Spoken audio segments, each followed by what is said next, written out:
여러분 반갑습니다.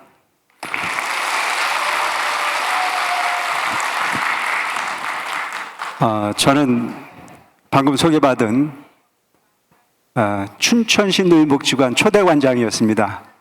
제가 가고 난 이후에 동부복지관이라고 하는 이름으로 명칭 변경이 됐고, 춘천은 제가 약 13년 정도를 살았던 곳입니다. 저희 종단의 주지는 4년 임기로 순환보직을 하게 되어 있습니다. 그런데 저는 춘천에서 사문사 주지로 부임을 해서 사문사 신축불사와 아울러서 복지관 운영을 한 그런 인연으로 딴 사람보다는 길게 주지 역할을 했고, 또 그렇게 했기 때문에 복지관의 초대 관장도 할 수 있었습니다. 제가 이곳에 주지를 할 때 제 나이가 30대 중반의 주지로 부임을 받았습니다. 초대 관장이었던 2000년도에는 제가 30살 후반 정도가 됐었죠. 그 당시에는 많은 사람들이 저를 바라다 봐줄 때 청춘으로 젊다라고 하는 부분으로 그렇게 저를 봐줬습니다. 세월이 가는 부분은 어쩔 수 없습니다. 누구든 그 세월을 잡을 수 없습니다. 저는 그걸 잡을 수 있는 줄 알았습니다. 하지만 저도 역시 모두와 같은 공통 부모의 삶을 살 수밖에 없는 그런 운명을 가졌습니다. 그렇게 사는 우리들을 일컬어서 사바인토의 중생이다 이렇게 부릅니다. 여러분, 한 가지 양해하셔야 될 것이, 종교 얘기는 하지 말아야 되는데 제가 출가한 지가 40년이 다 됐습니다. 40년 동안 종교 얘기만 했는데 이곳에 올라와 가지고 종교 얘기 빼라고 그러면 저는 할 말이 별로 없습니다. 단지 여러분들이 양해를 하셔야 될 것은, 제가 종교 얘기를 하는 것은 종교를 믿으라는 얘기가 아니고 그곳에서 오랫동안 묻혀 살았던 인연으로 그렇게 말할 수밖에 없다는 사실을 이해해 주셨으면 좋겠다는 생각이 듭니다.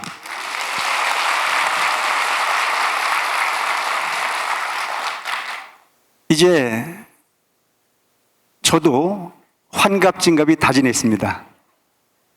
처음 노인복지관 운영을 하고자 마음을 냈을 때 모든 분들은 어르신이었습니다. 그리고 저는 항상 그분들을 부모님처럼 모셔야 되는 거라고 생각했고, 그냥 만나는 그분들이 다 어른으로 그렇게 보여졌습니다. 제가 어디 나가면 저보고 항상 그때 부를 때 총각이라고 불렀습니다. 그리고 아저씨라고 불렀습니다. 근데 어느 순간 유치원 아이들을 만나면 제 명칭이 변해 있었습니다. 나름대로 꾸몄고 나름대로 주름을 폈는데도 불구하고 만나는 아이마다 하나처럼 할아버지라고 부르지 아저씨라고 부르는 경우도 없습니다. 인생의 계급장은 그렇게 원하지 않아도 달려지는 것이 우리의 삶이구나 싶은 생각을 합니다. 그 젊은 시절에 초대 관장을 했을 때 지금 이 기분이었다면 우리 어르신들에게 더 잘했을 건데, 나는 아직도 멀었다는 생각을 했고 나와는 전혀 관련이 없는 그런 별로라고 생각을 했습니다. 그렇지만 세월은 어쩔 수 없이 그렇게 명칭을 부여할 수밖에 없었고, 당시 처음 제가 복지관 위탁 운영을 시작할 때, 그때는 우리 대한불교 천태중에서 처음 복지재단을 막 만들었을 때입니다. 복지가 뭔지 몰랐습니다. 저는 솔직히 이 자리에서 고백 하나 합니다. 제가 초대관장을 했는데요, 그때 초대관장 저는 무면허였습니다. 복지 자격증도 없었습니다. 그런데 그때는 해도 된다고 했습니다. 그래서 무면허로 시작했던 사회복지, 훗날 이렇게 가서는 안 되겠다 싶어서 선택했던 부분이 동국대학교의 사회복지 대학원을 갔습니다. 덕분에 제가 학위를 받았습니다.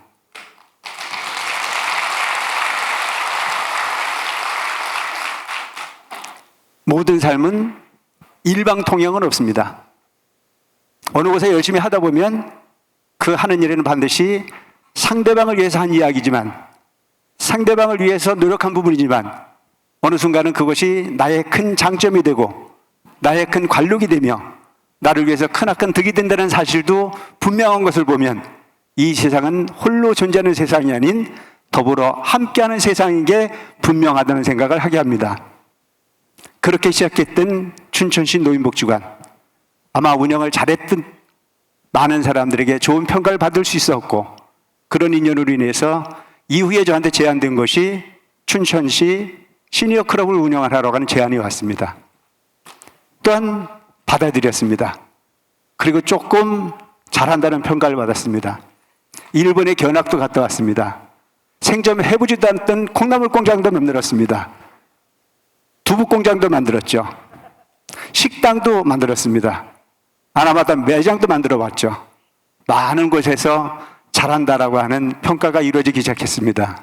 여러분, 칭찬은 고래도 춤추게 한다라고 하는 얘기 아시죠?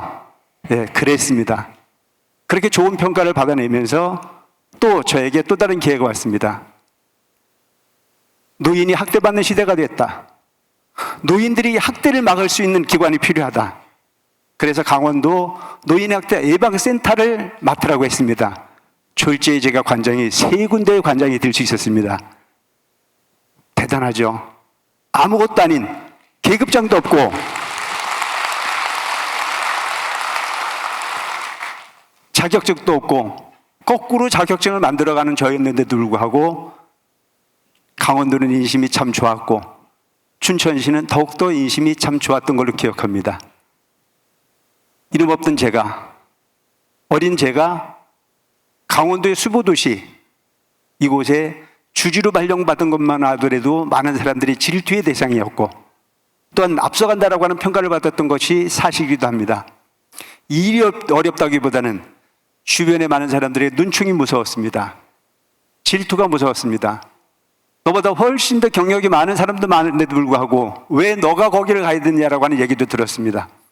그때 제 인생은 복지관을 운영하는 일만이 저의 일이 아니었고 사문사라고 하는 적은 절을 큰 절로 불사를 해야 되는 일인 큰 일이 눈앞에 놓여 있었습니다. 춘천은 참 인심이 좋은 곳이었습니다. 춘천의 많은 불자들이 제가 하는 불사에 마음을 내줬고 그 결과 대한민국 어디에 빼내놔도 손색이 없는 멋진 사문사. 여러분 사문사 아십니까? 그 사문사 누가 지었다고요? 제가 지었습니다.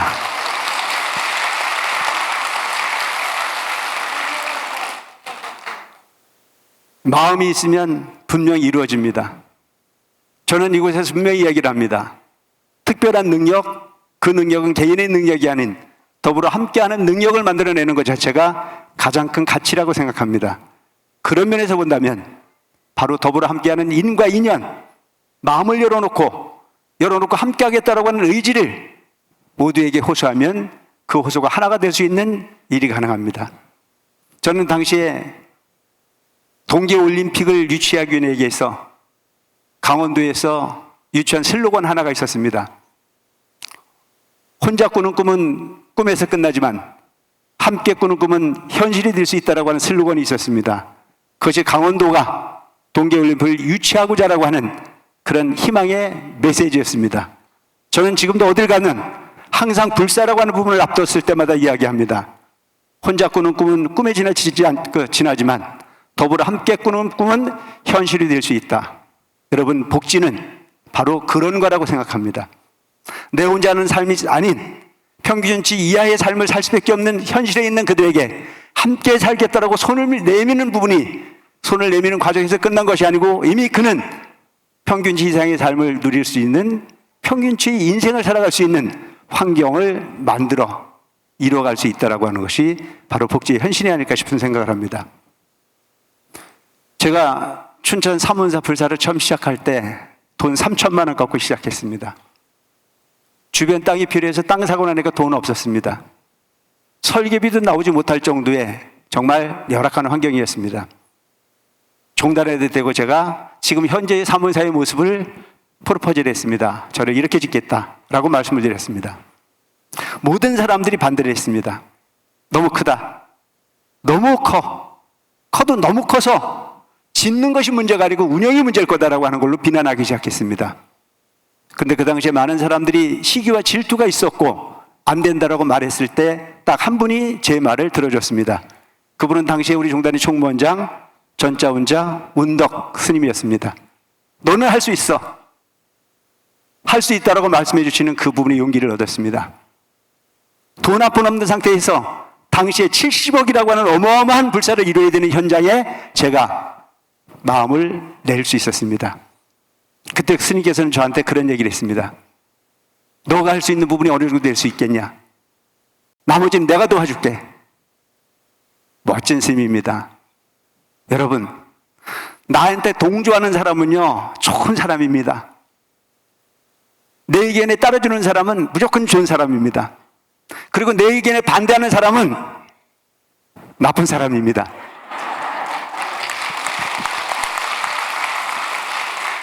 모두가 근심했지만 그 스님은 저를 믿어줬습니다. 너는 할 수 있다. 30대 후반의 30대 중반의 저는 돈 한 푼 없는 상태에서 누구나가 다 안 된다고 말했을 때 나는 한 가지가 자신이 있었습니다. 내 능력은 부족하지만 내 주변에 있는 분들은 신심이 대단하다. 내 능력은 별거 아니지만 내 주변에 있는 그분들은 나를 따라줄 수 있는 분들이라고 하는 믿음이 있었기 때문입니다. 그렇게 시작했던 불사는 수년의 노력 끝에 3천만 원이라고 하는 아주 적은 돈으로 시작했던 그 불사는 70억이라고 하는 부분이 결실을 맺어서 다 짓고 나서도 돈이 8억이 남았습니다.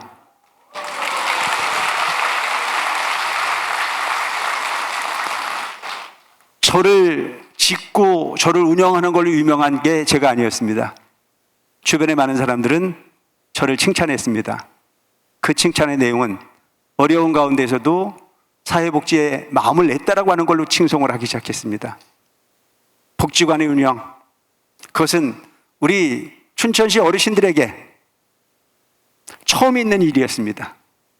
처음 운영하는 복지관이었기 때문에 요구도 참 많았습니다. 근데 그 복지관에 오셔서 운영하시는 분들은, 그 복지관에서 복지관에 참여할 수 있는 수준이 되는 분들은 다 엘리트였습니다. 저 시골에 가셔서 교장 선생님 하시다 은퇴하신 분, 선생님 하시다 은퇴하신 분, 공무원 하시다 은퇴하신 분, 대기업 내지는 삶이 풍족한 삶을 누렸던 그분들이 삶의 환경이 복지관이었습니다. 그분들은 아는 것도 많았습니다. 저보다도 훨씬 똑똑하셨습니다. 복지관 직원들을 선생님이라고 부르지도 않았습니다. 막내 동생 부르듯, 막내 아들 부리듯, 당연히 국가가 운영하는, 지자체가 운영하는 복지관이었기 때문에 너들은 반드시 내게 서비스를 해야 되는 부분이고 나는 이 시설의 주체라고 하는 부분이 권리를 피기도 시작을 했습니다. 저는 생각했습니다. 복지라고 하는 부분은 모두에게 평등한 기회가 되어야 된다. 능력이 있는 누구에게만 전유물로 전해지는 환경이 만들어져서는 결코 복지관의 기능이 없다. 그래서 고민에 빠졌습니다. 어떻게 하면, 사찰을 짓는 것도 중요하지만, 사찰을 운영하는 것도 중요하지만, 복지관에 춘천시 전역에 있는 어르신들이 편안하게 오셔서 노후를 즐길 수 있을까? 지루하지 않는 삶을 살 수 있을까? 건강한 삶을 만들어낼 수 있을까? 당당하게 자기 자신의 의견을 드러낼 수 있는 부분이 환경을 만들 수 있는 방법은 뭘까? 그 당시에 가장 치열했던 부분이 기득권은 탁구장이었습니다. 당구장이었습니다. 탁구를 칠 수 있는 능력을 가지신 어른들 많지 않았습니다. 당구를 이해할 수 있는 어르신들 많지 않았습니다. 근데 그 수준이 되시는 그분들은 내 걸 보호할 줄 아는 능력이 있는 분들이었습니다. 그 능력이 없는 분들은 복지관에 가도 기웃기웃할 수밖에 없었습니다. 그 다음 주에만 하더라도 무료로 식사를 제공하지 않았고 쿠폰을 발행하거나 일부의 돈을 내지 않으면 식사가 가능하지 않았습니다. 그래서 제가 생각했던 부분이 이렇게 가선 되지 않겠다 싶은 생각이 들어서 그 당시에 사무인사에 버스가 하나 있었습니다. 새 차가 아니고 고물차였습니다. 복지관에 2년 운영하라고 나니까 완전히 더 이상 운영이 불가능한 그런 똥차였습니다. 하지만 돈 안 받고 사문사에 쓰고 있었던 버스를 복지관에 기증을 했습니다. 근데 그것이 기적을 낳습니다. 그렇게 헌버스를 기증을 했는데도 불구하고 그 헌버스가 자산으로 잡혔고 그 자산이 더 이상 쓸 수 없는 상태가 되니까 그 당시에 강원도에 김진선 지사님에게 부탁을 했습니다. 버스가 필요하다. 이 차는 똥차가 돼서 못 쓰니까 새 차 하나 빼달라. 그래서 당시에 8,700만 원짜리 새 차를 하나 구했습니다. 그때 그 버스 운전을 하는 그 버스 기사를 처음 시작했던 그 사람이 오늘 상을 받은 염종섭 씨입니다.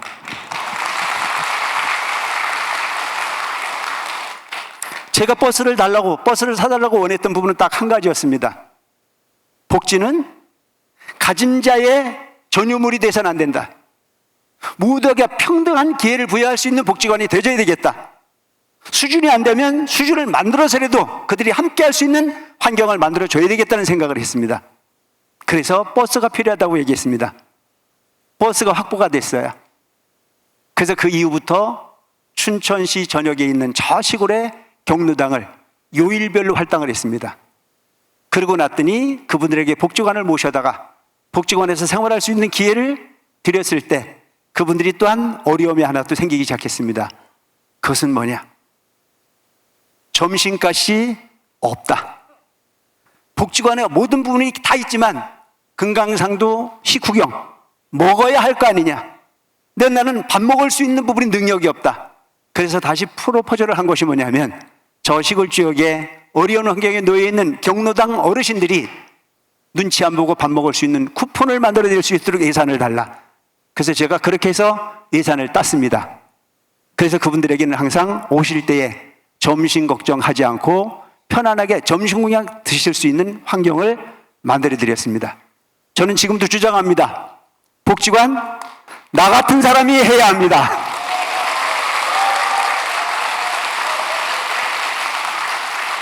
죄송합니다. 저는 이렇게 생각합니다. 좀 전에 많은 지자체에 관련되신 많은 내빈들이 함께 하셨습니다. 그분들요, 표 먹고 사는 분들입니다. 인정하십니까? 그 부분은 전체의 신도를 수천 명 신도로 확보하고 있는 나 같은 사람을 무시할 수 없습니다. 그렇기 때문에 저는 짧은 시간이지만 복지관이 자리 잡을 수 있는 부분에 크나큰 이점을 가질 수 있었다고 생각합니다. 그런 부분으로 우리 춘천시 노인복지관은 차근차근 역사를 잘 써갈 수 있었습니다. 전 어르신들을 잘 모셔야 된다는 생각에 변함이 없습니다. 2003년도인가요? 북한과 많은 교류가 있었습니다. 그때 저희 종단에서는 개성 영통사라고 하는 천태종의 근본 도량이 있습니다. 천태종은 고려 대각국사 의천께서 송나라에 가셔서 속장경을 발행할 수 있는 많은 경전을 가져올 수 있는 인연을 만드셨고, 그때 우리나라 불교가 많이 시끄러웠던 부분을 조용하게 하기 위해서 중국 불교를 배우러 가셨습니다. 중국의 많은 부분의 환경을 돌아보시면서 천태종의 과거 역사, 지자대사의 천태교관에 감동하셔서 그는 귀국을 하면서 우리나라 고려에도 천태종을 만들어야 되겠다라고 하는 원을 세우시고, 그리고 귀국하셔서 개성에 영통사라고 하는 절을 지었고, 또한 그 영통사라고 하는 부분에서 천태교학이 많이 퍼지기도 했습니다. 그래서 우리 천태종에는 영통사가 근본 도량이기도 합니다. 그래서 그 영통사의 모든 전각이 다 소멸돼서 없어졌던 상황을 당시에 북한에서는 관광을 염두에 두고 그 영통사를 복원하고자라고 하는 계획이 있었습니다. 근데 그들이 자본을 가지고는 영통사 복원이 가능하지 않다는 부분을 알고 저희 종단에 제안을 해왔습니다. 대한불교 천태종이 당신들이 근본도량인 영통사가 복원을 계획하고 있다. 그 복원의 기회에 천태종이 참여를 했으면 좋겠다라고 하는 제안이 왔습니다. 그래서 저희 종단에서는 전폭적인 지원을 하기 시작했습니다. 그래서 저희 종단에서 당시에 기와를 40만 장을 옮겨줬습니다. 그리고 많은 건축자재를 보내주기도 했습니다. 그전에는 개성을 가는 부분이 편하지가 않았습니다. 개성공단이 지어지기 훨씬 전입니다. 도로가 제대로 확보되지 않은 상황이었습니다. 기와를 싣고 가다 보면 빠져서 움직이지 못하는 일들이 비일비재했습니다. 그때 제가 종단에서 좀 심부름을 하고 있는 인연이 있었기 때문에 기와를 싣고 개성 영통사를 많이 다녔습니다. 그때 이 자리에서 춘천시 노인복지관의 어르신들이 큰 행사를 치렀습니다. 근데 제가 그 당시에 관장입니다. 근데 저는 개성을 갔다가 개성 CIQ에서, 북한 CIQ에서 우리를 보내주지 않아가지고 발을 동동 구르고 있었습니다. 근데 그들이 무슨 이유에서인지 몰라도 저희들을 잡고 늦은 밤까지 잡고 있었습니다. 그래서 해가 지고 난 이후에 판문점을 넘어올 수 있었습니다. 그때 북한과 우리 삶이 비교되는 현장이 하나 있었습니다. 해가 뉘엿뉘엿 저물어가는 그 저녁날에 북한은 CIQ가 아닌 그냥 경계선에서 탁자 하나 갖다 놓고 출입구 심사를 합니다. 근데 심술을 부려서 우리를 안 보내주는 거예요. 해가 뉘엿뉘엿 저물어가는 그 저녁날에 북한에는 당시에 새를 한 마리도 못 봤습니다. 그 저녁 노을이 될 정도면은 새들이 군무를 이루지 않습니까? 새 한 마리가 없었어요. 그 당시가 늦가을이었는데 그 늦가을에 벼이삭을 줍는 사람들이 즐비했지만 벼이삭은 몇 개 없었습니다. 그냥 더 이상 북한의 실상을 이야기하지 않아도 충분히 여러분들이 이해할 수 있는 환경이라고 생각합니다. 그런데 CIQ를 넘어와서 임진각 쪽에 넘어왔을 때 우리나라는 새들이 군무를 이루고 있었습니다. 그래서 그때 내가 생각한 것이 뭐냐면 북한의 삶과 우리나라의 삶은 이렇게 차이가 있다.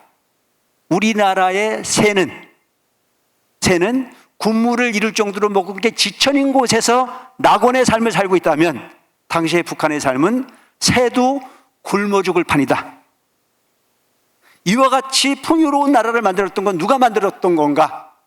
우리는 이 부분이 우리 어르신들의 노력의 결과요.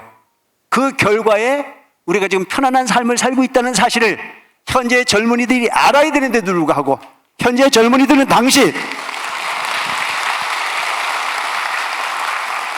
보는들이 똑똑해서 잘 먹고 잘 사는 줄 압니다.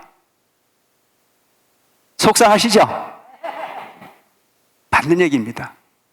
그 당시에 제가 그곳에 늦게 이곳에 도착해서 그 행사의 첫머리에 제가 인사 말씀을 드려야 되는데 행사가 끝날 즈음에 제가 도착을 했습니다. 그리고 제가 그런 말씀을 드렸습니다. 어르신들 정말 감사합니다. 당신들이 계셔서 내 삶이 그곳에서 이곳을 편안하게 왔다 갈 수 있는 환경이요, 새가 배고파 한 마리도 존재하지 않는 그곳에 내가 만약에 태었다면 현실이 나는 없었을 거라는 생각을 한다. 요즘 여러분 어떻습니까? 연세가 드셨다는 이유로 젊은 사람들이 여러분들하고 같이 놀아주십니까? 놀아줘야 안 놀아줘야? 안 놀아주잖아요. 제가 말씀드리고 싶습니다. 외로운 사람은 외롭지 않은 사람을 만나서 문제 해결을 할 수가 없습니다. 외로운 사람은 외로운 사람을 만나야 외로움을 해소할 수 있습니다. 인정하십니까? 우리는 외롭습니다. 제가 30대, 40대만 해도 안 외로웠거든요. 한갑진갑 지내니까 외롭더라고요. 이제 심정을 알 것 같아요. 그런데 오늘 우리는 잘못 생각하는 부분이, 여러분 대개가 자식에게도 쏘갔다고 그럽니까? 안 쏘갔다고 그럽니까? 쏘으셨습니까? 아니요. 그들한테 물어본 일이 있습니까? 여러분들이 알아서 그 물에 걸리신 겁니다. 그 아이들은 내가 키울 때부터 당신이 연세가 높아지시거나 당신이 외로웠을 때 당신과 함께 하겠다라고 계약서 쓴 일 없습니다. 그냥 우리가 그럴 거라고 믿었기 때문입니다. 우리는 그렇게 살았기 때문입니다. 지금 70대, 80대 되시는 분들은요, 부모님 모시는 것을 당연하게 여기고 사셨습니다. 인정하십니까?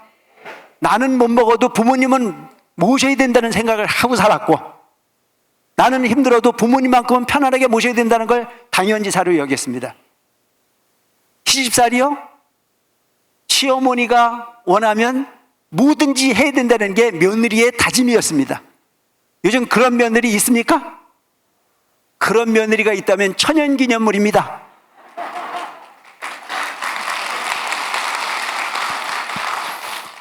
여러분 70, 80대 어르신들은 지금 많이 억울합니다. 나는 부모에게 최선을 다했고, 나는 사회에 최선을 다했으며, 난 국가에 최선을 다했다. 그런데도 불구하고 나는 그런 환경 속에서 희생해가면서 너희들을 길렀건만 그들은 나를 알아주지 않습니다. 그래서 원망합니다. 우리가 흔히 하는 말이 뭔 말을 많이 합니까? 내 눈에 흙 들어가기 전에 잊어요, 못 잊어요? 예? 내 눈에 흙 들어가기 전에 못 잊는다고 말하는 분 많습니다. 내 눈에 흙 들어가기 전에 못 잊어봐야 누구만 손해입니까? 나만 손해입니까? 여러분, 내 눈에 흙 넣지 마세요. 원망하지 않는 삶, 그들을 비난하지 않는 삶, 그러기 위해서는 어딜 가셔야 되냐? 동무 노인복지관을 가셔야 된다.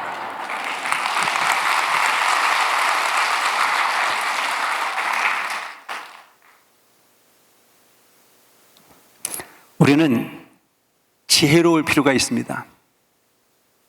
세상이 어떻게 됐든 처해진 곳에 주인이 되시기 위해서 노력하는 여러분들이 됐으면 좋겠습니다. 그래서 여러분, 오늘 여러분들이 노고에 대한 부분은 더 이상 말하지 않아도 여러분들은 이 국가를 위해서, 이 사회를 위해서 없어서는 안 될 귀중한 시기에 희생을 하셨던 여러분들입니다. 그런 능력이 있으신 분들이었습니다. 그런데 내가 지금 나이가 좀 들었다고 해서 외롭지 않은 그들에게 보상을 요구하지 말고 우리끼리 또 한 번 힘을 낼 줄 아는 지혜로운 복지관의 어르신들이 됐으면 좋겠습니다.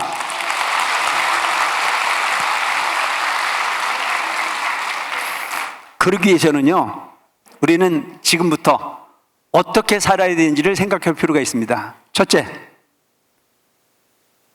죽는 날까지 누구에겐가 기쁨을 주는 일을 찾으시기 바랍니다.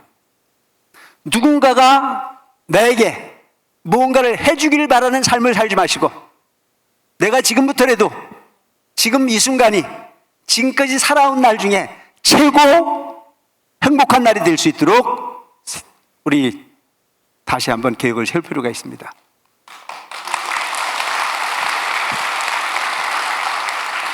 나는 누구에겐가 기쁨을 주는 일을 찾아보자. 여러분, 이렇게 얘기하면요, 난 돈이 없습니다. 나는 몸이 아픕니다. 나는 가난합니다. 그래서 나는 누구에겐가 기쁨을 주는 일을 찾을 수가 없습니다 라고 말하는 사람들이 있습니다. 아니요, 얼마든지 기쁨을 주실 일이 있습니다. 그 기쁨을 줄 수 있는 날의 첫째가 뭐냐면 무죄칠시라, 가진 거 없이 누구에겐가 기쁨을 줄 수 있는 방법이 있습니다. 그 첫째는 내 얼굴에 미소를 잃지 않는 여러분들이 되시기 바랍니다. 아시겠죠? 여러분, 웃는데 돈 드나요? 아닙니다. 복지관에 가실 때 내가 아는 사람이든 내가 모르는 사람이든 직원 선생님을 만나든 관장을 만나든 활짝 웃어서 선물을 하시기 바랍니다. 그러면 그만이 기쁜 것이 아니고 나 또한 기쁠 수 있습니다. 할 수 있습니까? 두 번째는 언사십니다. 이왕 하는 말이면 아름다운 말, 이왕 하는 말이면 부드러운 말, 이왕 하는 말이면 칭찬하는 말, 이왕 하는 말이면 격려하는 말, 이왕 하는 말이면 양보하는 말씀을 구사하는 어르신들 되시기 바랍니다. 돈 안 들이고 점수 딸 수 있습니다.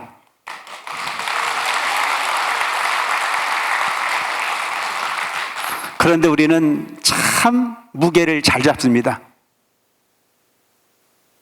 말을 안 하면 무게가 있는 것처럼 생각을 하고, 거친 말을 하면 위상이 올라가는 것처럼 착각합니다. 젊은 네가 먼저 인사를 해야 되지, 나이 먹은 내가 어찌 너한테 인사를 하랴라고 하는 쪽에 생각을 하지 마시고 먼저 다가설 수 있는 멋진 어르신으로 살아가시기 바랍니다. 아시겠죠? 이것이 또한 세 번째는 심시라, 마음으로써 상대방에게 따뜻함을 줄 수 있는 마음을 구사해봐라. 여러분, 내가 상대방을 기쁘게 생각하고 내가 상대방에게 감사한 마음을 가지고 있고 내가 상대방을 존중하는 마음을 갖는데 돈 듭니까? 돈 안 듭니다. 몸이 불편해도, 아무리 피곤해도, 아무리 가난해도 이 부분 충분히 해낼 수 있다고 생각합니다. 그래서 네 번째는 이왕 볼 바에는 눈을 따뜻한 미소로 상대방을 볼 수 있는 눈을 가지시기 바랍니다. 그래서 상대방이 착각하게 하세요. 저 사람이 나한테 혹시 마음에 있나?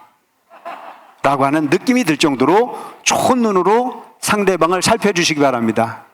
가능하시겠죠? 내일부터 춘천시 동부녹지관 분위기가 달라질 것 같아요. 대단히 중요한 부분이 덕목일 것 같아요. 다섯 번째는 되도록이면 몸으로 베푸는 부분에 최선을 다하자. 몸으로 상대방에게 베풀 수 있는 기회가 그렇게 많지 않습니다. 적지만 그렇게 마음을 내는 모습을 보여줬을 때 그는 가는 곳마다 인정받을 수 있는 삶의 주인공일 수 있을 거라고 생각합니다. 여섯 번째는 앉아있는 자리지만 그 누구에겐가 선뜻 자리를 내줄 수 있는 여유로운 어르신들 되시기 바랍니다. 네가 알아서 네 자리 찾아가면 되지 라고 말하지 말고, 나보다 늦게 오신 그분이 있거든 혹여 다리가 아플까 봐 자리를 양보할 수 있는 마음을 가지신다면 그것으로서 이는 금은 가는 곳마다 인정받는, 가는 곳마다 인기 있는 삶의 주인공이 되고도 남음이 있을 겁니다. 내일부터는 동부복지관에 자리가 한 자리씩 비어 있을 겁니다. 그 다음에는 굳이 상대방의 마음을 물어보지 말고 상대방이 원하는 바를 헤아릴 수 있도록 눈치 있는 삶을 살아주시기 바랍니다. 그런 삶을 사신다면 여러분들이 가는 곳마다 필요 없는 부분이 삶이 아닌 그분이 가는 곳마다 기쁨을 주는 삶의 주인공이 될 수 있을 거라 생각합니다. 여러분, 향은 자신을 태워 주변을 향기롭게 합니다. 그 향은 자신을 태워 주변을 향기롭게 하는데 나는 7, 80을 살고 나면서 주변에 얼마만큼의 향기를 냈는지를 자신에게 물어볼 수 있는 여러분이었으면 좋겠다는 생각을 합니다.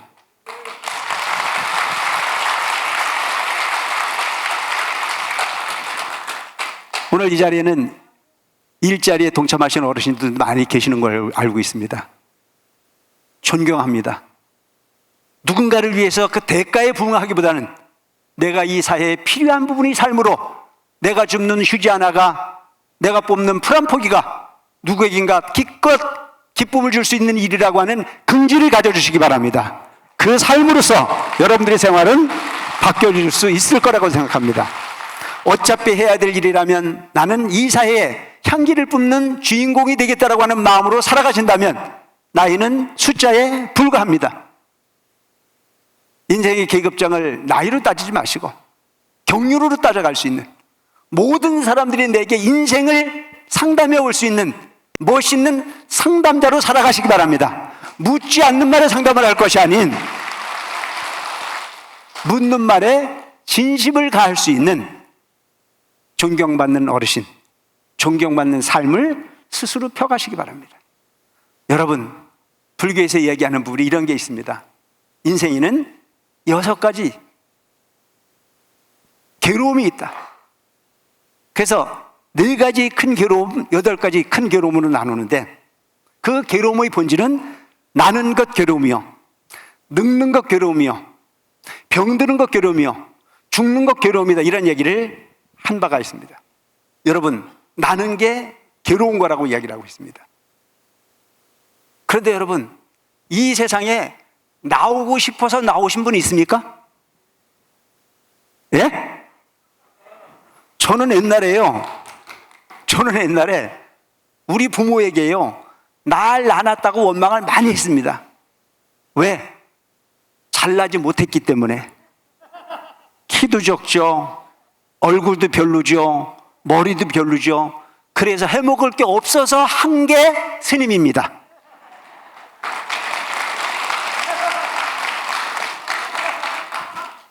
우리 부모에게 항상 제가 학교 다닐 때 원망을 했어요. 이왕 나눌 바에는 좀 크게 나누든가, 이왕 나눌 바에는 좀 잘생기게 나누든가, 이왕 나눌 바에는 많은 사람들에게 인정받을 수 있는 나로 나누든가, 왜 이렇게 나눴냐고 물었을 때 우리 어머니는 나한테 한 얘기가 미안하다. 그럴 줄 알았으면 물어보고 낳는 건데. 이게 우리 부모님 마음 아닙니까? 모든 걸 다 해주고 싶은 게 부모의 마음이지만 그 다 해주고 싶은 부분을 실행할 수 있는 부모가 이 세상에 몇 명이나 있을까요? 그런데 지금 가만히 생각해 보니까요, 우리 부모도 나를 낳고 싶어 낳은 게 아니더라고요. 낳아 보니까 지가 나온 거지.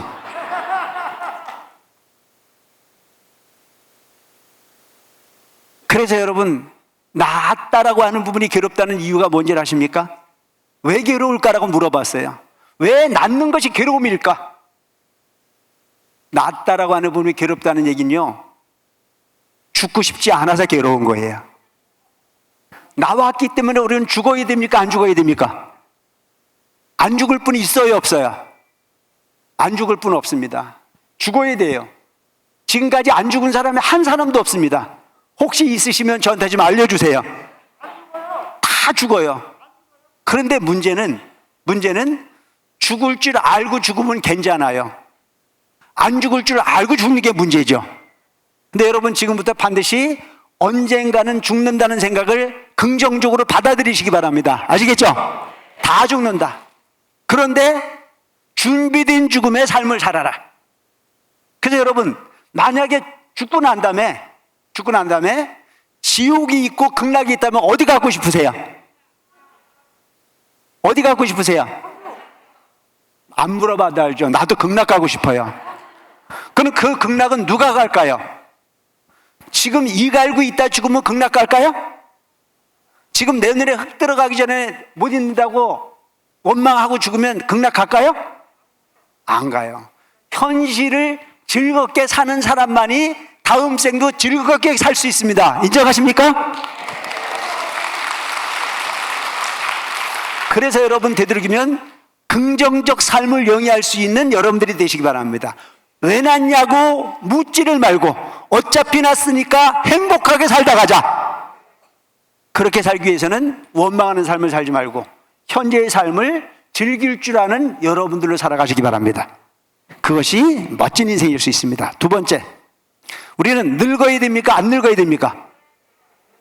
안 늙고 싶죠? 나도 그래요. 그런데 안 늙을 수 있습니까? 안 늙을 수 있는 좋은 방법이 하나 있긴 있습니다. 가르쳐 드릴까요? 가르쳐 드려요? 늙기 전에 죽으면 됩니다.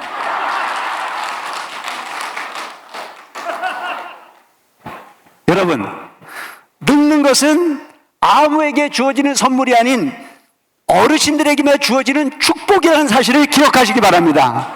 늙으면 행복한 겁니다. 요즘 어떤 사람들이 그렇게 얘기합니다. 어르신들이 많은 세상이기 때문에 너무너무 힘들어진다고 말하지만 어르신들이 많은 세상은 살만한 세상입니다. 그런 세상을 만들어 가야 됩니다. 여러분들이 어르신이라고 하는 이유 하나만으로 그냥 포기하는 인생을 살지 마시고 이 사회에 향기를 낼 수 있는, 이 사회에 존경받는, 그래서 모든 사람들에게 인정받을 수 있는 어르신의 사회를 만들어갈 수 있도록 모범을 보이는 동부 노인복지관이 될 수 있기를 바랍니다.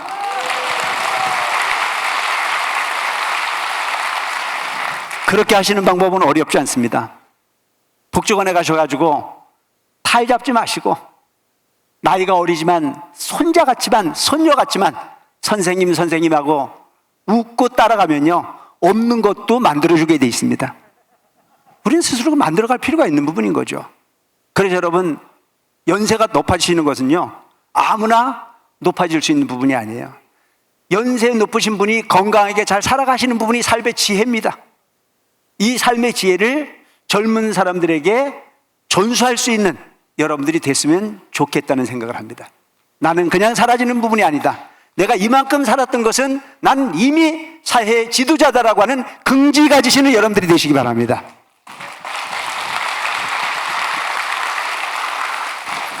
그 다음에 우리는 연세가 드셔지면 따라오는 게 있습니다. 아파요, 안 아파요? 아파요. 저도요, 옛날에는 안 그랬는데요, 요즘 조금만 높은 데가 있으면요, 겁이 슬슬 나요. 그래서 2계단을 1계단 못 내려가고 그냥 움찔움찔하는 마음이 생기기 시작하더라고요. 옛날에 주변에 있는 어르신들을 보면 왜 저러나 싶었는데 요즘 내가 그 심정이 되고 나니까 인생은 살아봐야 아는 겁니다. 여러분들이 젊었을 때 어르신들을 바라보면 그렇게 봤던 부분을 우리 어르신들이 자녀분들에게 한 얘기가 있습니다. 뭐라고 그랬습니까? 너도 내 나이 돼봐라 새끼야. 그 입장이 돼보지 않으면 그 심정을 헤아릴 수가 없습니다. 제가 저 서울의 관문사에 있을 때 연세가 높으신 그 당시에 87 되신 보살님이 저하고 아주 친했습니다. 제 40대에 87 먹은 노보살이 항상 나를 보면 너무너무 좋아했어요. 그래서 그 보살님이 내 손을 잡고 다녔어요. 근데 내가 그분 손을 내 손을 같이 놓고 이렇게 다녀도 스캔들도 안 나더라고요. 그분이 여자분인데 너무 친하다 보니까 저한테 물어보는 거예요. 뭐라고 물어보냐? 스님, 자는 듯이 죽는 방법이 없을까? 난 죽긴 죽어야 되겠는데 죽음이 너무 두려워. 그러니까 아프지 않고 자는 듯이 죽었으면 좋겠어. 방법을 좀 일러줬으면 좋겠다고 그러더라고요.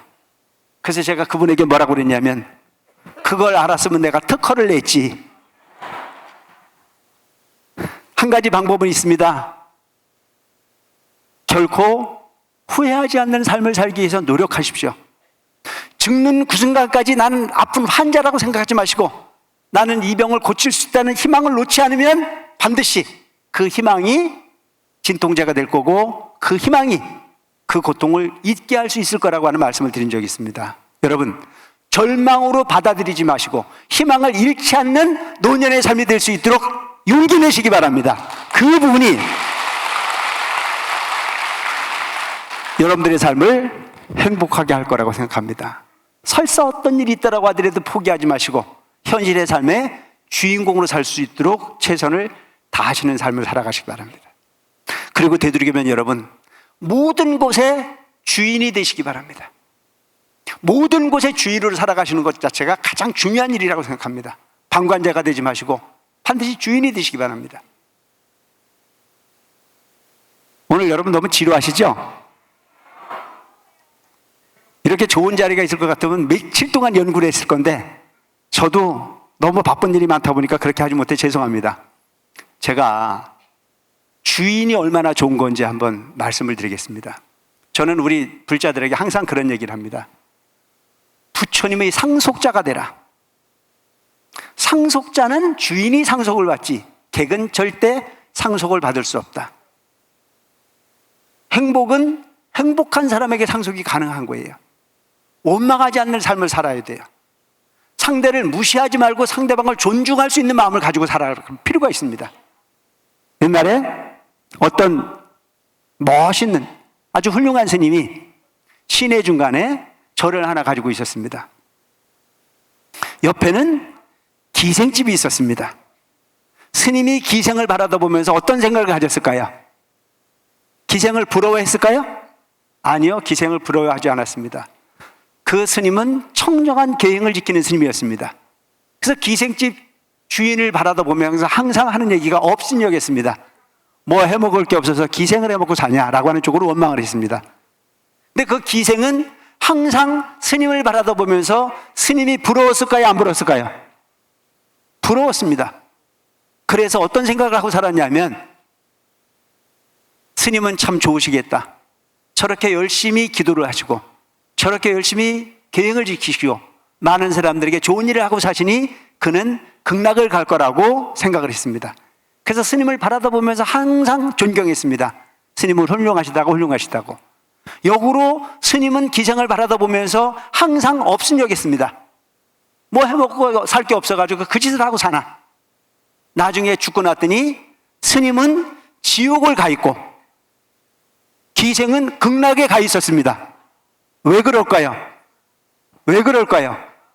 마음이라고 하는 부분으로 항상 상대방을 바라다 볼 때 그는 훌륭하다라고 칭송하는 사람은 극락을 갈 것이요, 너가 하는 부분은 잘못됐다고 비판하는 사람은 평생 동안 지옥을 연습했기 때문에 지옥을 갈 수밖에 없었다는 사실을 꼭 기억하시고, 여러분들은 항상 긍정적 사고를 통해서 누군가의 잘못된 부분을 찾아내려고 하는 삶을 살지 마시고 누군가의 칭찬할 수 있는 거리를 찾아낼 수 있는 지혜로운 여러분들이 되시기 바랍니다. 그 삶은 죽음을 두렵지 않게 하는 부분이 결과를 가질 수 있는 주인공으로 가능할 겁니다. 여러분, 매사를 긍정하십시오. 그리고 매사를 좋게 보십시오. 누군가를 의심하는 마음으로 보지 마시고 누군가는 그럴 수밖에 없었다고 하는 처지를 공감해 줄 수 있는 훌륭한 어르신으로 살아가시기 바랍니다. 그가 즐겁지 않고 여러분들이 즐거울 수 있습니다. 여러분, 얼마 전에 제가 동영상에서 이런 내용을 봤습니다. 어떤 어르신이 아들 둘, 딸 하나를 가졌습니다. 딸이 맏딸이었습니다. 맏딸을 시집을 보냈어요. 시집을 보내고 나니까 누가 생겼습니까? 백년손님이 생겼습니다. 사위는 백년손님. 지금 얘기입니까? 옛날 얘기입니까? 옛날 얘기죠. 요즘은 사위는 붙어 살지만 아들은 어디에 삽니까? 다 똑같은 건 아니에요. 지금도 아들을 품에 안고 사는 사람들은 많이 계십니다. 근데 어쨌든 사위를 받습니다. 사위가 오면 뭘 해줍니까? 씨암탉을 잡아줄 정도로 귀한 손님으로 대접을 합니다. 그렇게 해서 사위를 대접을 하고 있다가 큰아들이 결혼을 했습니다. 결혼을 하고 났더니 누가 들어왔어요? 며느리가 들어왔습니다. 며느리가 참 똑똑한 며느리였습니다. 그래서 그 며느리가 들어와서 가만히 보니까 사위도 남의 집에 살다가 들어왔는데 뭘로 대접받습니까? 손님으로 대접받잖아요. 손님은 의무가 있습니까? 없습니까? 손님은 의무가 없습니다. 자고 싶으면 자고 일하고 싶으면 일하고, 이런 여유로움의 사위를 바라다 보면서 며느리가 생각하기를, 저분도 밖에서 들어와서 손님 대접을 받는데 나도 밖에서 왔는데 나는 뭡니까? 며느리잖아요. 며느리는 설거지 해야 돼요, 안 해야 돼요? 먹을 거 챙겨야 돼요, 안 챙겨야 돼요? 그런데 어떤 손님은 지 편할 대로 대접을 받고 있는데 나는 똑같은 손님인데도 불구하고 무순히 대접을 받는 게 너무 마음에 들지 않았어요. 그래서 시어머니에게 따졌습니다. 어머니, 나는 손님이고 싶어요. 그래서 시어머니가 물었습니다. 그래서 어쩌란 말이냐? 손님은 하고 싶은 대로 하는 게 손님입니다. 제사 때도 내가 오고 싶으면 오고 오기 싫으면 안 올 거고, 정초에도 오고 싶으면 오고 안 오고 싶으면 안 올 거고, 나는 손님처럼 살고 싶지 절대 며느리로 살고 싶은 생각이 없습니다. 허락해 주세요. 시어머니가 머리가 좋았습니다. 네 마음대로 해라. 그래서 며느리는 갑자기 자유를 얻었습니다. 그래서 명절 때도 여행 가고 싶으면 여행 가고, 빈덕이 남은 시집에 와서 하는 척하고, 그렇게 수년이 지냈습니다. 그러고 난 이후에 셋째, 막내가 결혼을 했습니다. 막내를 결혼을 시키고 났더니 막내 며느리는 첫째 며느리보다는 덜 똑똑했습니다. 그래서 이 막내 며느리가 오자마자 시어머니가 하는 일을 다 대신 맡아서 했습니다. 제사도 지내고, 정초에도 남보다 먼저 왔고, 정초에도 끝나고 먼저 가는 일이 없이 뒷설거지를 다 해놓고, 그리고 만족할 만큼 역할을 다 해놓고 난 이후에 본인이 시간을 가졌습니다. 시어머니는 그 며느리가 미안했습니다. 며느리에게 이야기하기를, 힘들지 않냐? 라고 얘기했을 때 막내 며느리 항상 하는 얘기가 뭐라고 얘기를 하냐면, 이 집 주인은 난데요, 주인이 당연히 해야 될 일이지 어찌 그게 남의 일처럼 생각될 일이랍니까? 어머니 걱정하지 마세요. 저는 힘들지 않습니다. 저는 이 집 귀신이 될 겁니다. 라고 얘기를 했습니다. 그래서 여러분, 되도록이면 애는 많이 낳았어야 돼요. 왜? 그 중에 쓸 거 하나 있으면 됐잖아요. 다 쓸 필요 없습니다. 그 중에 쓸 거 하나만 있으면 돼요. 근데 여러분, 지금 후회해봐도 아무 소용 없잖아요. 다시 돌아가면 하나 더 낳는 건데, 그럴 수 있는 기회가 없으니 어쩔 수 없는 일이긴 하나, 여러분들이 자식을 보는 부분을 잘 선택하라고 이런 말씀을 드립니다. 그래서 첫째 며느리는 손님이 들어왔고, 둘째 며느리는 주인이 들어왔습니다. 한참 시간이 지나고 난 이후에 그 집의 재산을 다 정리를 해보니까 얼마였냐? 12억이었습니다. 그래서 그 12억의 재산을 둘째 며느리, 둘째 아들에게 다 상속을 했습니다. 소문이 났을까요, 안 났을까요? 소문이 났어요. 첫째 며느리가 시퍼렇게 해가지고 따지러 왔습니다. 세상에 이런 일은 없다. 자식이 똑같은 자식인데 어찌 큰 자식에게는 돈을 안 주고 막내 자식에게 모든 재산을 상속할 수 있냐? 이건 있을 수 없다고 되모하러 왔습니다. 그때 시어머니가 멋진 한마디를 합니다. 나는 손님에게는 상속을 하지 않는다.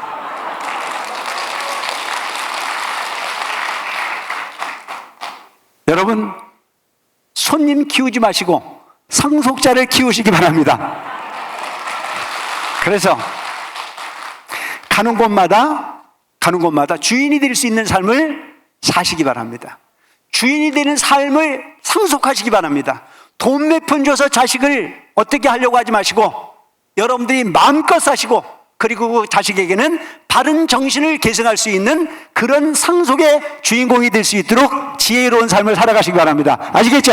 이게 성공하는 방법이에요.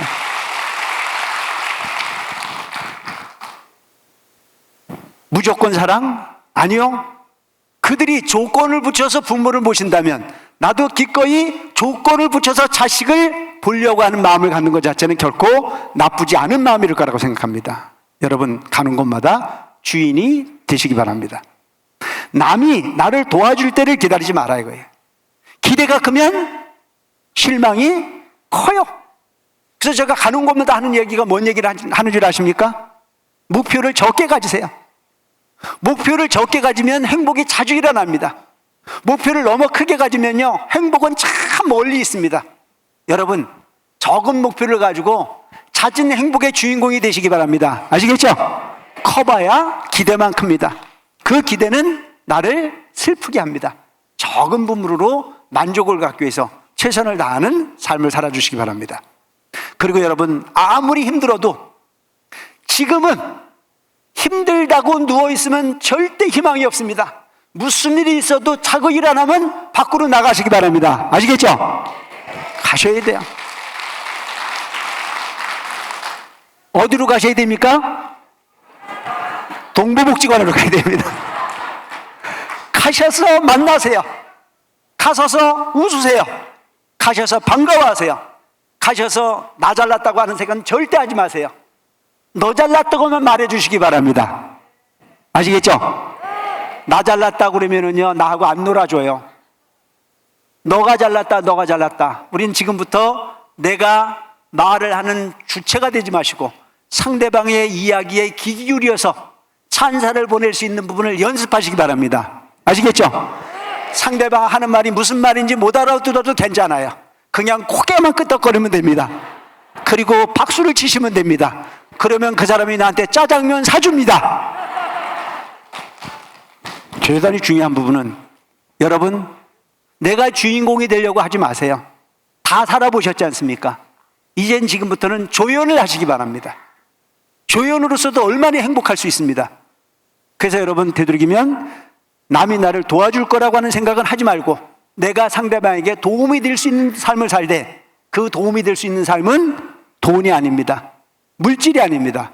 눈빛 하나면 가능한 부분이요, 고개 끄덕거리는 긍정적 사고를 가지고 계신다면 충분히 여러분들도 조연으로서 박수 받을 수 있는 부분의 주인공이 될 수 있다는 점을 꼭 기억하실 필요가 있다는 생각을 합니다. 그리고 여러분, 제가 좀 전에 얘기했지 않습니까?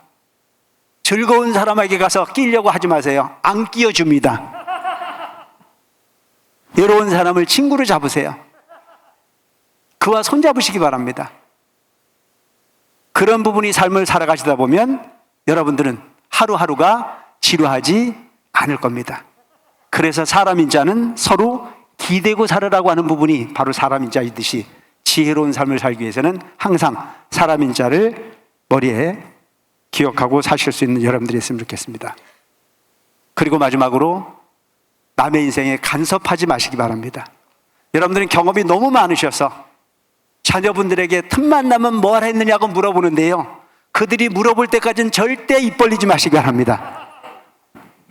그들이 물어볼 때까지 기다리는 게 그게 어르신들이 가져야 될 품입니다. 그래서 되도록이면 그들에게 아무리 좋은 얘기를 해줘도요, 묻지 않는 말을 이야기하다 보면 잔소리로 받아들일 수밖에 없습니다. 저는 요즘에 그래서요, 스스로 왕따이기를 자처합니다. 제가 우리 종단에서 왕따로 유명한 사람입니다. 옛날에는 수많은 후배들에게 수많은 잔소리를 했지만 이제 나이가 들고 보니 묻는 말 얘는 답하지 말자 싶은 생각이 들더라고요. 그래서 묻는 말 아니면 답하지 않고 그들이 부리지 않는 자리엔 끼지 않다 보니까 요즘 주가가 조금 높아지기 시작하더라고요. 여러분, 오늘 두서없이 이 얘기 저 얘기 많이 했지만 오직 여러분들에게 드리고 싶은 말씀은 외로움을 누군가에게 기대서 해결할 생각하지 마시고 복지관이 존재하는 이유는 그 외로움을 극복할 수 있는 좋은 터머니를 될 수 있는 이만큼 복지관 잘 활용하셔서 외롭지 않는 삶, 아프지 않는 삶, 희망을 잃은 삶이 아닌 희망을 가진 삶, 매사에 감사할 수 있는 삶, 긍정적인 세상의 주인공으로 사셔서 현실의 삶에 정토를 누리시고 만약 사고가 있다면 그 사고에도 꼭 극락가시길 바라면서 오늘 강의 마치겠습니다. 감사합니다.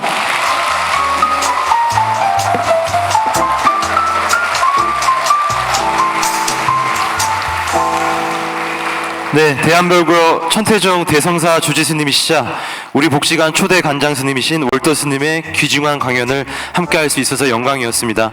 행복하고 행복하다. 월도 스님 지음. 좋은 사람을 만나면 행복하고 미운 사람을 만나면 불행합니다. 그럼 나 자신은 좋은 사람인지 생각해 보세요. 좋은 사람을 만나게 해달라고 기도하기보다는 내가 먼저 좋은 사람이 되기 위해서 노력하면 기도보다 훨씬 빨리 그 소원이 이루어질 거라고 생각합니다.